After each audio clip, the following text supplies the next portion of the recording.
in the world is suffering with everybody.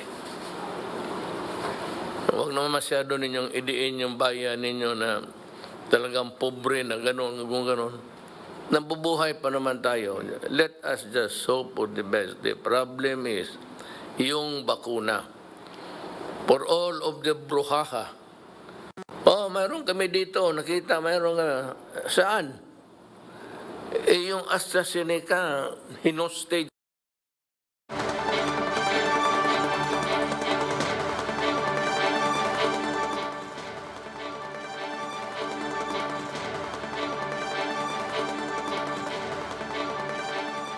The Newsday continues here on One News Now. I'm Charles Lejano. President Duterte says it's unfair to compare vaccination programs in the West and in our region, since the ASEAN is not nearly as powerful as the EU. To tell us about this and other issues brought up in the President's Monday night speech, we have Maricel Halili.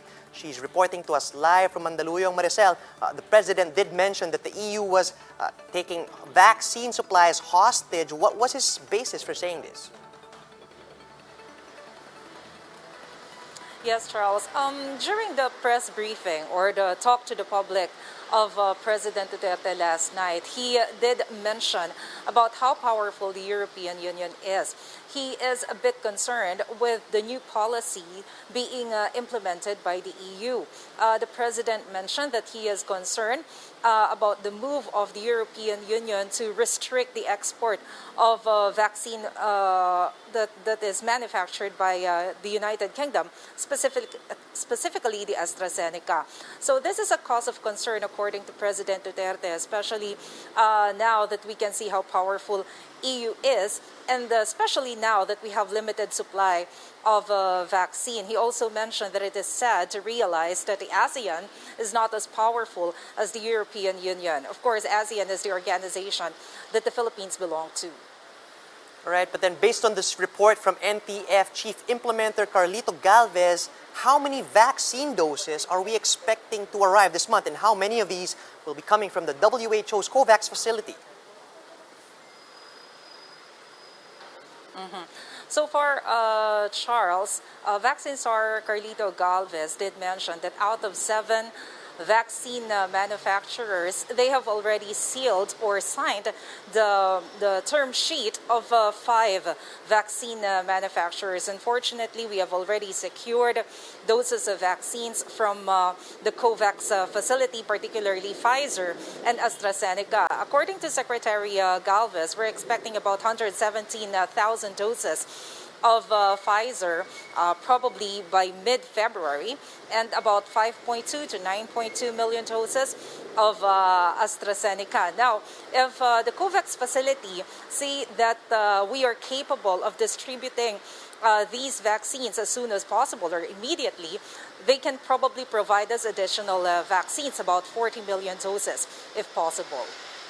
Right, hopefully we do get enough doses, but then who will be prioritized in the first vaccine rollout?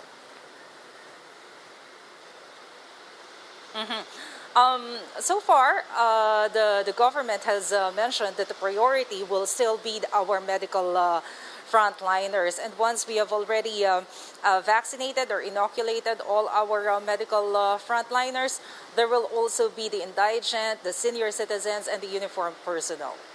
Right. Do we have any updates on whether the President will heed the calls for him to receive vaccine doses in public? Has he changed his mind on this?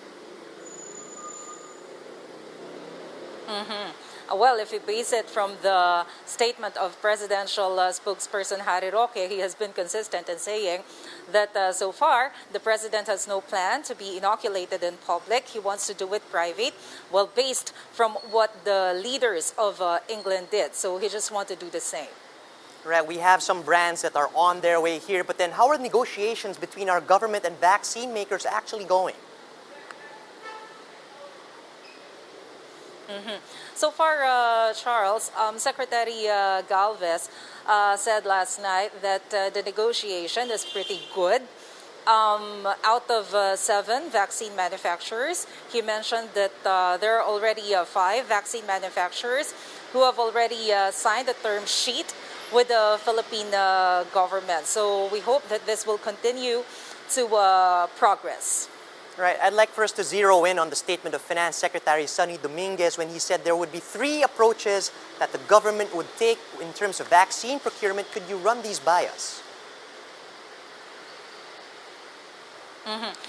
Finance Secretary Carlito Galvez mentioned last night that we have 3 approaches on procuring the vaccines anti-COVID-19. The first approach is the multilateral approach. So it means that the Philippine government will coordinate with some international community, including the World Health Organization, the Asian Development Bank, and the World Bank, to finance the procurement of vaccine and to ensure that we have enough supply for everybody. Because according to Secretary Dominguez, we're targeting to have 100% vaccination of all adult population in the Philippines. That's approximately 70 million Filipinos. Aside from the multilateral approach, we have the partnership with the private sector. If you recall, we have, or some private companies have already signed tripartite agreement between the national government, the vaccine manufacturers, and their company. Their share is 50-50. 50% will go to the national government and another 50% will go to the company, and they will decide who among their employees will be inoculated. And the third approach is their partnership with the local government. Several ways to go about it, but then one last question before I let you go. The President had a message for the critics of his administration's vaccine plan. What did he have to say? Well, he called on the public not to believe these critics. The president said that these critics, or the purpose of the statements of these critics, is just to muddle the programs of the government. What the public needs to do is to just listen to what Secretary Galvez is saying. Thank you, Maricel Halili, reporting live from Mandaluyong. The WHO says the number of new COVID-19 cases worldwide has been declining over the past 3 weeks. Director General Tedros Ghebreyesus reminds people to remain vigilant and not to waste the slowdown of transmissions on the global scale. The WHO says governments in the past have opened up too quickly when new infections decline, only for the virus to come roaring back. This time, he hopes governments would make all the right decisions to sustain the decline in cases. This is encouraging news. It shows this virus can be controlled, even with the new variants in circulation. And it shows that if we keep going with the same proven public health measures, we can prevent infections and save lives. Johns Hopkins University reports that the number of global confirmed cases is now at over 103 million. That includes more than 2.2 million deaths and over 10.4 million recoveries.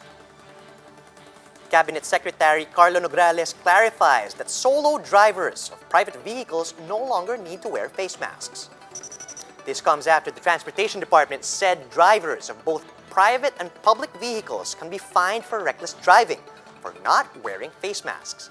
Nograles said such verbal issuances from concerned agencies like the DOH and the DOTR can indeed spark public confusion. The Cabinet Secretary also said drivers of private vehicles can stop wearing face masks, but only if they're alone.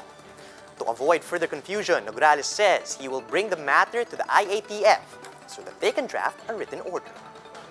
So I guess hinihingi na lang siguro dito is a really black and white clarification para lang klaro at maliwanag sa lahat. Then maybe it's something that we can also bring up sa IATF. Pag solo, driver, private vehicle, at walang pasahero, no need to wear face mask. Still on transportation, the child car seats law will be implemented starting today. But the LTO clarifies that there will be no apprehensions for violators just yet. On 1PH sa Totoo Lang, Law Enforcement Deputy Director Roberto Valera said the implementation of this law would start with an information drive. Over the next 6 months, the agency plans to distribute materials to educate parents and drivers about the Child Safety in Motor Vehicles Act. For now, violators will only be given a warning. Now, we are preparing already the memo to be distributed nationwide for the regional directors in their own area of responsibility to distribute flyers to inform the public of our enforcement activities for the 6 months period, and then inform them later when we will be already on the apprehension mode. But despite this clarification, some parents are still up in arms against this move. Let's find out why in this report from Jen Kalimon. Car seats for children will now be mandatory. The government is now implementing Republic Act 11229, or the Child Safety in Motor Vehicles Act. It requires the use of child restraint systems in private motor vehicles. It has been 2 years since the law was passed, but some still oppose it. Some took to social media to say they cannot afford car seats. Others find it untimely due to the ongoing pandemic. Others worry about fitting bigger kids in a car seat. Yung 12 years old ko, halos kasing laki ko na eh. Kailangan pa bang bumili ng car seat? Siguro sa mga baby, yan, pwede pa. Dapat 10 pababa. Malaki pa rin. Or 8, ganon, 7. Hindi ko na lang sasama para iwas abala na din. The law mandates that children aged 12 years old and below and are shorter than 4 feet and 11 inches are required to use car seats. One law firm noted that over 1,000 minors aged 14 and below died due to road accidents in 2017 based on national statistics. Children do not fit seat belts, diba? Their bodies are not yet fully developed. And so we see that when they do try the adult-sized seat belt, it's either loosely fitting or ill-fitting. And there is that very real danger. Strict requirements in choosing a car seat will also be implemented. It must have a Philippine Standard Mark stickers or import commodity clearance or ICC certificate issued by the Trade Department. Pre-owned car seats are allowed as long as the driver has secured a clearance from the Land Transportation Office. Selling of expired child car seats is also not allowed. Car owners may face fines ranging from 1,000 to 5,000 pesos if they violate these protocols. Their license may also be suspended for a year. Sanctions will also be imposed on manufacturers and distributors who will sell unlicensed, expired, and substandard child car seats. But there won't be apprehensions yet. The LTO says private vehicle owners have 3 to 6 months before they start enforcing the law. We have to finalize the administrative order on the tint law because some cars have dark tints, so it will be harder for us because the enforcement of this law is visual. We have to see if the child is on the car seat. The Land Transportation Office will be training enforcers to ensure that children will not be subjected to any form of distress during apprehension. Reporting for News 5, Jen Kalimon, we are One News. And those are the top stories of the hour. Join us later at 1 p.m. as we continue to monitor the day's biggest stories. You can also catch One News on the Signal Play app. Register for a free account at www.signalplay.com and stream One News live anytime, anywhere. I'm Charles Lejano. We're One News.